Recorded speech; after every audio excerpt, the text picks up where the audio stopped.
I've never been as worried as I am now about whether or not my kids and grandkids will be able to carry on. There's no emergency funding this year.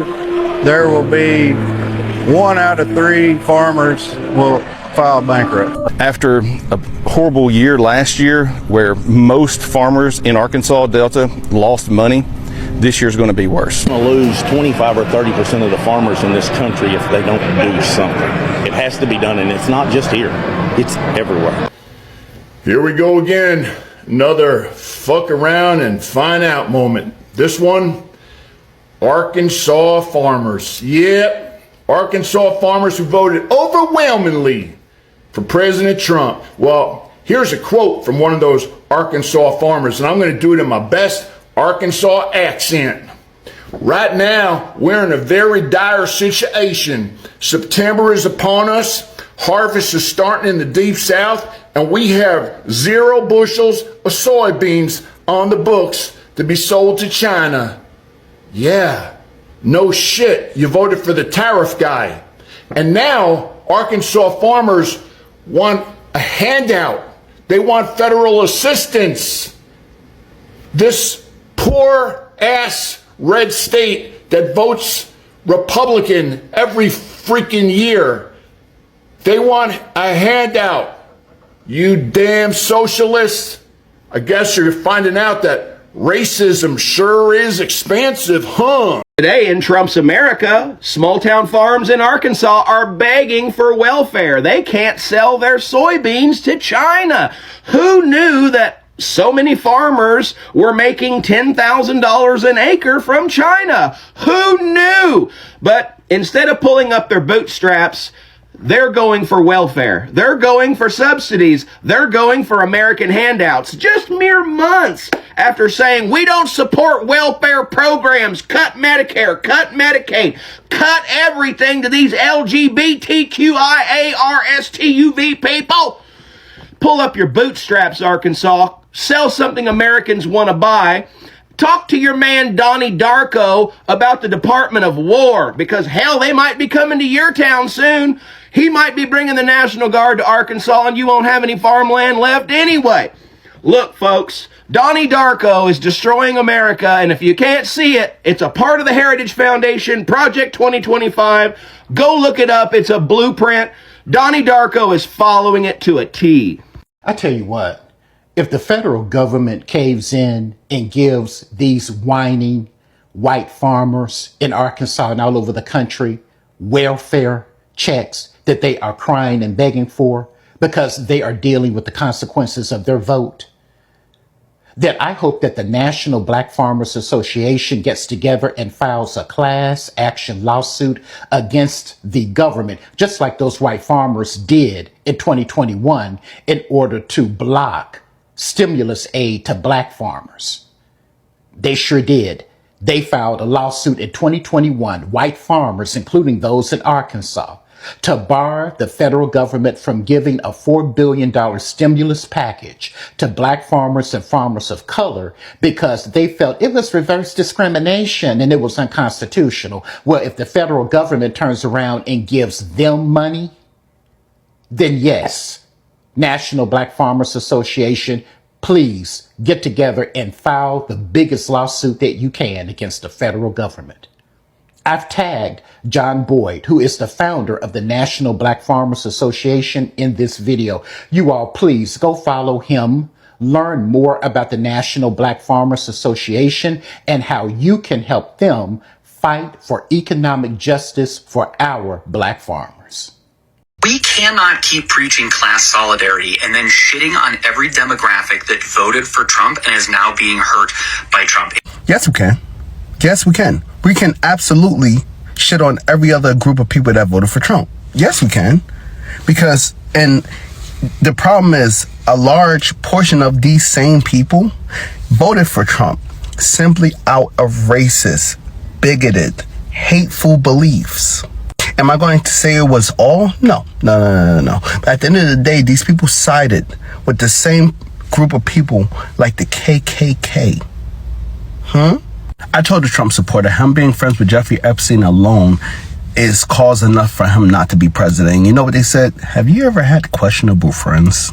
No, I never had PDFs as friends.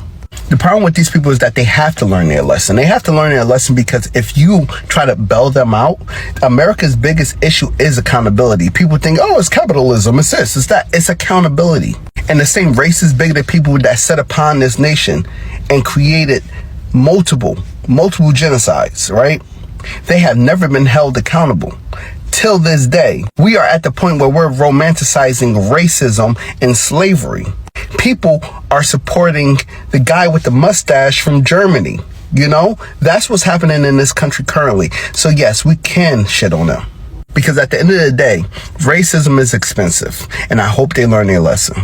Hello guys, and welcome to the Joy Report, where we get an outsider's view with an insider's clarity. When Arkansas farmers lined up at the ballot box for DT, many of them thought they were securing a better future. They imagined a strong economy, fair trade, and a leader who would fight for them. But what they actually got was a disaster wrapped up in empty promises.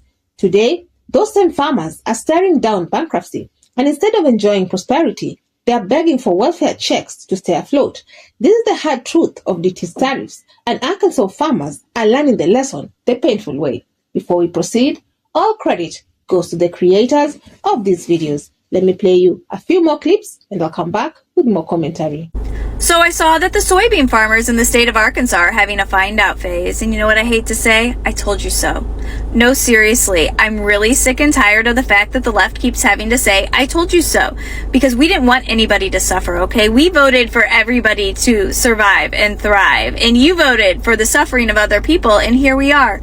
You are actually the one who is paying the price and suffering, because you can't sell your soybeans to China because what's that? Tariffs. You can't get that new farming equipment that you needed because of why? Tariffs. Didn't the experts tell you that? Didn't people warn you this would happen? But no, you let your internalized hate, racism, and misogyny override literal facts that were right there in front of your face that made you vote against your own best interests. And here you are, expecting a government bailout yet again. You didn't want anybody else to get government bailouts. That's socialism, and you don't like that. So what makes you so different and so deserving when you voted against government money going to anybody who has stumbled upon a hard time? Why do you get it? What makes you better than other people? Again, I don't like that we are having to say, I told you so. Okay, I wanted you to do well. I wanted you to survive and thrive. But this is what you voted for. I've been thinking about all of these farmers in Arkansas who are finding out that their votes matter. Your prayers don't. Jesus has got to be so confused because a few months ago they were praying to protect Donald Trump and to make sure that he was elected president. And now they are praying to Jesus that Donald Trump changes his mind and gives them a bailout. Like Donald Trump showed up in the middle of your fucking farms and told you exactly what he was going to do. I'm going to deport everybody in this country. And that didn't make your alarms go off to think, wait a second.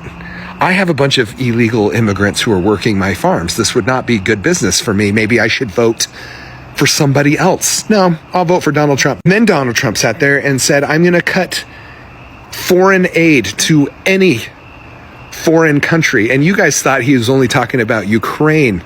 You guys are a bunch of fucking assholes. No, he was talking about everybody. He cut the whole department. That was your number one customer. And then your number two customer is China, that he decided to put tariffs on. So now China told us all to fuck off, and they're buying their soybeans elsewhere. I'll be darned. You guys just got what you asked for. Listen to me.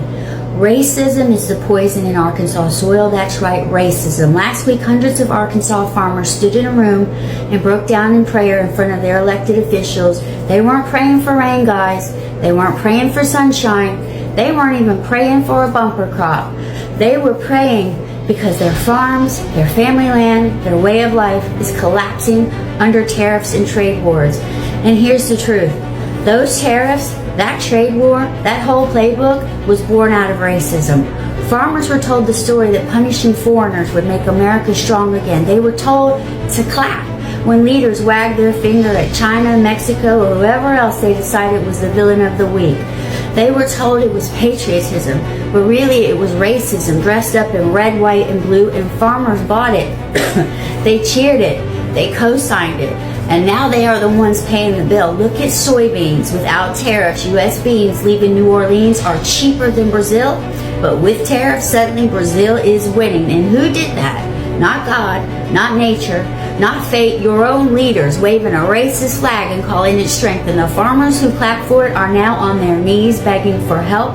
This isn't the first time. History is packed with proof that racism bankrupts the very people it fuels. The state of Arkansas depends heavily on agriculture: soybeans, rice, cotton, poultry. Farming is the backbone of the state's economy. Generations of families build their lives on these crops, hoping to pass down the land to their children. But farming is already a risky business. One bad harvest or one dip in the market can wipe out a family's entire livelihood. Now, with DT's reckless trade wars, Arkansas farmers aren't just dealing with natural risks, they're dealing with man-made economic destruction. The tariffs DT slammed on China was supposed to punish Beijing and bring back jobs to America. Instead, China retaliated by cutting off its imports of American soybeans and other crops. And guess who took the hit? Farmers in states like Arkansas. These farmers once shipped millions of tons of soybeans to China every year. It was their biggest market. Now, silos are overflowing, crops are rotting, and prices have crashed. What was once a dependable living has turned into a nightmare. Farmers in Arkansas are now lining up for federal aid. Welfare checks dressed up with a different name. The government calls it farm relief or market assistance. But let's call it what it is. Welfare for farmers. These are the same people who often sneered at welfare programs for poor families in the cities. They voted for a man who promised to cut social safety nets. But now that DT's tariffs have wrecked their farms, they're stretching their hands out for government help. That's the definition of irony and karma. What makes it worse is that the aid money doesn't even come close to covering their losses. Many farmers are hundreds of thousands of dollars in debt. Equipment costs, seed costs, fertilizer, fuel, everything adds up. And the price they are getting for the crops barely scratches the surface. Land that has been in families for generations is being auctioned off. Small towns that relied on farming are drying up. And DT, he brags about helping farmers, but the reality on the ground tells a completely different story. The saddest part of the story is that Arkansas farmers were warned. Economists, Democrats, and even some of their neighbors told them that the tariffs would backfire. They were told that China was too powerful a market to lose. They were told that trade wars hurts consumers and producers alike. But instead of listening, many chose to believe DT's tough talk. They thought he was playing 4D chess, that he had a secret plan to protect them. In reality, the only people winning with trade war are America's competitors. Now, farmers are stuck between pride and survival. Many are ashamed to admit that they are relying on government checks to make it through the year. Others blame everyone but DT, pointing fingers at China, Democrats, or even immigrants, rather than admitting they made a mistake at the ballot box. But deep down, the truth is hard to ignore. They backed a president who didn't understand trade, didn't understand farming, and didn't care about the consequences. And now, they're paying the price. Arkansas isn't the only state suffering, but it's one of the hardest hit. That's what we got for American farmers, is zero empathy. We want them to fail. That's what you're saying out there. That's what Americans are saying right now is, well, next time you'll vote the right way, or that's what you get for who you vote. Absolutely. And loudly. With my full chest. You want to know why? Because the definition of empathy, the ability to understand and share the feelings of others. All of these farmers who voted for Donald Trump had to hear him loud and clear when he said his goal was to deport their workforce. All these farmers who voted for Donald Trump knew that he was going to take away benefits for people who made less money or were less fortunate. Children, the elderly. But their racism and their, well, not me, has cost them. Did you know that farmers receive more government subsidies, aka government handouts, our tax dollars, than anyone else, any other industry, any other people? But it was too much for these farmers to put themselves in the shoes of other people. You're asking us to have empathy for people who have never known it. A lot of us did have empathy before we voted. But the fuck your feelings crowd voted for Donald Trump. And so, yeah, absolutely. Yeah, we're rooting for those people to fail because we're sick and tired of people like that being able to be bailed out even when they vote against their own interests. I literally could give a shit. Soybeans alone brought in billions for the state before DT's trade war. Now, farmers are taking on more debt just to keep heads above water. Some are trying to diversify their crops, but without international buyers, their markets remain weak. Others are abandoning farming altogether, walking away from land that's been in their families for generations. The ripple effect is devastating. When farmers go broke, equipment suppliers, seed companies, and local stores all lose business too. Small towns feel the pinch, schools struggle, and communities shrink. DT once bragged that farmers would be the biggest beneficiaries of his trade deals, but Arkansas farmers aren't feeling like winners. They're feeling betrayed. They traded in their vote for promises of prosperity and got poverty instead. And the bitter truth is that the safety net they mocked for others is the very thing keeping them alive right now. The irony of farmers begging for welfare while still cheering for a president who destroyed their livelihoods is almost too much to believe. It shows just how deep loyalty and denial can run. Some still hope DT will turn it around, but hope doesn't pay the bills. Hope doesn't bring back those markets. Hope doesn't erase crashing debt. This is a story of misplaced trust and the cost of blind loyalty. Arkansas farmers thought they were choosing strength. Instead, they chose destruction. And unless something changes fast, many more family farms will vanish, leaving behind only memories of what once was. So the question becomes, how much longer can they keep pretending? How much more farms have to collapse before the truth sets in? How many more welfare checks will it take before they realize the dream they voted for is dead? Arkansas farmers are now living proof of the saying, play stupid games, win stupid prizes. They gambled on DT's tariffs, and now they're losing everything. It's a harsh lesson, but one they'll never forget. And maybe, just maybe, it will serve as a warning for others. When leaders make reckless decisions, it's always the ordinary people who pay the highest price. So what do you all think? Do you think Arkansas farmers will ever admit they made a mistake voting for DT? Or is it time for them to finally face the consequences of the trade wars they cheered for? Let me know your thoughts down in the comment section. I would love to keep this discussion going.